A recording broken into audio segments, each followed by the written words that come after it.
Floyd. Do you think the fight will ever happen? Absolutely not. Nope.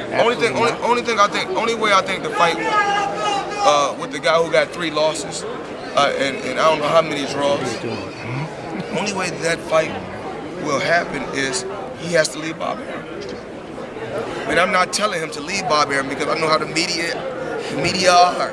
You know, they take your words, they screw them up, and they make it the way they want to make it.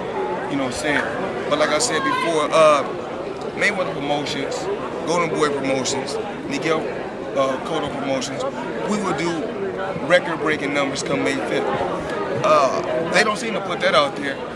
And that's what the focus should be, because that's what we're all here for, to talk about what a big fight this is going to be, and possibly we got a shot at breaking Floyd's record. Miguel Cotto said that that there were 2 deals on the table. One from Bob to fight Pacquiao again, and one from you to fight. He said your deal was the best deal. It was the best business. And, I mean, how does that? I told you, Mayweather Promotions is the past, the present, and the future of sports and entertainment. But, you know, the undercard on this fight is also solid. You know, Canelo is a young, strong champion, and he's the face. He's becoming the face the main face, the main fighting face of Golden Boy Promotions.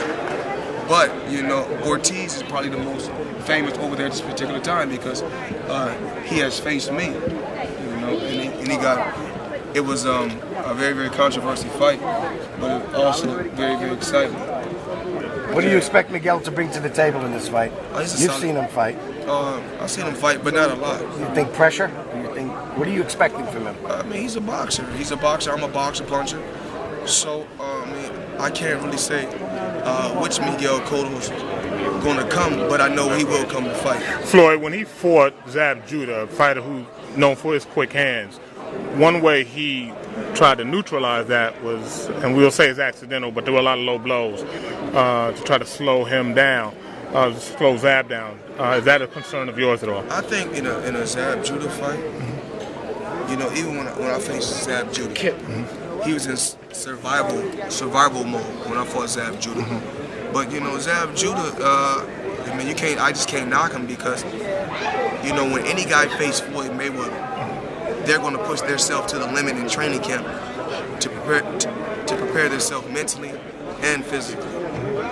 But I mean, you guys know, the media know, I've been here so many times, and it's the same thing over and over again. It's not the money. I got the will to win. I have the will to win. Call me, like I say, call me what you want to call me. I'm a winner, and I'm not a cheater. You got to be proud of the fact that your man stepped to this guy at his best. No catch weight, going to fight the best against the best. First thing he said. First thing I said. First thing he said. As a promoter, this is a hell of a card you got put together. Yeah, it's like I said, it's going to be unbelievable, and we got a real good shot at breaking the record. Really good shot. And you know, I'm just happy that, you know, we slowly building our company. You know, everything takes time. Everything is a building process. You know, we got DeAndre Lattimore, we got Jesse Vargas, and you know, like I said before, we about to, you know, sign a few more fighters. I'd rather have, you know,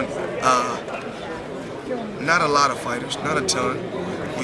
We want to be able to have enough fighters so we can focus on everybody and keep everybody active and keep everybody busy. You just turned 35, right? Yes. You feel the same as you did 24? You feel the same as you did 10 years ago? 24. I feel great. And I feel great. Like I said before, like with any situation, the media always take your words and screw them up. Even with the Jeremy Lin situation. Try not to. I know that's coming up. They failed to say I said the guy was a good player. They never said I said that. You know, they never said that. But you know, the NBA is something that I love. I'm gonna continue to support the NBA, continue to support the NFL because the NCAA, men's basketball, you know, 'cause that's what I love. Would you stick around and go to the Knicks game? Not at this particular time. But you're in Miami, right? You talked to Spike and all that? I spoke to Spike Lee. He just said there's no hard feelings. I said, I'm not mad because I don't know what you said no way. Like I don't really worry about what you said. The thing is, like I said before, I'm not on the internet. I'm not on the internet every day. If I am on the internet, it's just going to see what the line is. If I'm not at home, yesterday I think I bet on Kansas first half. I bet 100,000 on Kansas first half. I beat them for like 83,000 yesterday. Sometimes I post it on Twitter. Sometimes I do, sometimes I don't. Floyd. And you know what's so crazy is everybody think that it's me tweeting. It's not me tweeting. So everybody think, oh, it's Floyd Mayweather that's tweeting. It's not me tweeting. Who's tweeting? I can't tell you. It's a secret, but it's not me tweeting. So you didn't tweet that? You have a hired tweeter? No, I got more than one person that works, on my Twitter page. But it wasn't. But was I'm the one that told him what to tweet? Absolutely, yes, I did. Yeah, but what's the fact that you said you look like we're not going to see you back here? Is there any way Ortiz could work his way back into another shot at you? At this particular time, I can't say. But I think a lot of times we think because the guy's at 154 that he's bigger. Actually, I'm between the two fighters once I go in camp because you guys, when I'm not training, I'm small. But once I go and all my muscles start working, my body starts to fill out and it starts to get a lot larger. I think that Ortiz is a bigger fighter than Miguel Cotto. What's your optimum weight? What's the best weight for you to come in at this fight? Probably 50. 150. 52. What do you expect to come in? 52 for this fight? 50, 52. Even when I went into the last fight, I probably was 140. I went into the fight 147. You fought De La Hoya. He was at 154. Yeah, but De La Hoya, I didn't fight. Night of the fight, he was 70, 71. Yeah, but then Oscar De La Hoya also, they gave me heavyweight gloves. Look how big the gloves were. They gave me But one thing's for sure, we ain't got to worry about that this go round. because we are requesting 8-ounce gloves. Hopefully we can get it. If we don't, then we'll go with the 10s. But we won't. We fighting in 8s. We want 8s. We want blood, sweat, and tears. You think you can knock Miguel out? I just feel like if a guy been hit the canvas before, it's in the back of his mind that he can go down again. And what do you, if I ask you how this fight's going to unfold, can you take me through a visualization of how you see it perhaps unfolding? Well, I'm quick on the draw.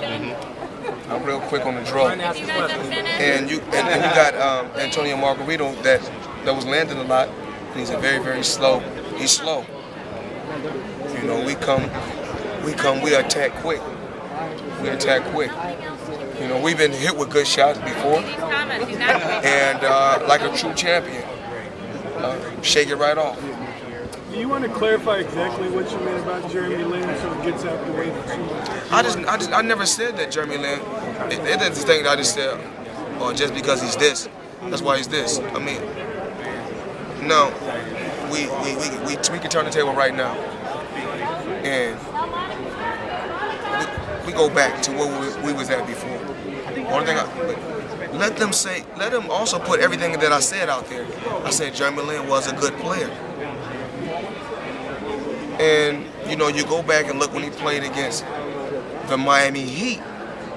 Then they said that Baron Davis, his backup, wasn't doing his job. So things happen, and do I regret what I said? Absolutely not. I stand by what I said, and I meant what I said. Can you tell me he's like a viable? He's like the point guard that the Knicks should go on with. I don't know. I don't have a certain particular team. But the most exciting team in the NBA is the Oklahoma City Thunders. That's the most exciting. Tonight, who I'm betting on, probably Duke the first half. The punch, when you knocked out Ortiz, tell me about that moment when he was looking at you, when he was talking and apologizing, and then you knocked him out. What went through your mind at that moment? Nothing went through my mind. The guy who was, guys can't beat me. When you get in there with me, it's hard to hit me. It looks different from the outside. They said, well, I would do this, I would do that. So you know what? If I can't beat him with the hands, you know what? He said he wanted to. I guess he said he wanted to break my nose. You know, from what he said. But you know, things happen. You live, you learn. You know, I forgive Ortiz for it. I don't hold that. That's in my past. The future is Miguel Cotto. Then we go from there. Floyd, you talked about, when you were talking about, and I'm going to backtrack, you said one thing that hasn't come up a lot when you made that tweet, and that was speaking, being an African-American man, speaking, you know, as an African-American man. It's okay. But even today, Miguel Cotto came out as Puerto Rican, you know, and was cheered for that. But it's okay for him. It's okay for Miguel Cotto to, you know, represent the Puerto Rican. I mean, the Puerto Rican fans and represent the Puerto Rican flag. I'm a black, I'm a black American. You know, I believe in supporting my own. I believe in supporting my own first, because that's where I come from, and only they can feel my struggle. If you come from the same background as I come from, so they can feel my struggle, and so and that's what I'm gonna stand by. Do you feel that that part of what you said was kind of downplayed? Well, it's not. Well, I don't feel that. You know, it's so crazy. I'm not racist at all, you know, because I have Jewish people that work for me, Dominican, Mexican, Puerto Rican, white. You know, I'll show you one of my best friends. One Kip at? Right here, boss. Oh, there you go. See, right by me. That's my boy right there. What up, Kip? What are you, kid? Puerto Rican? All American. He's a white guy. All American, baby. That's my guy, though. You know, that's my guy.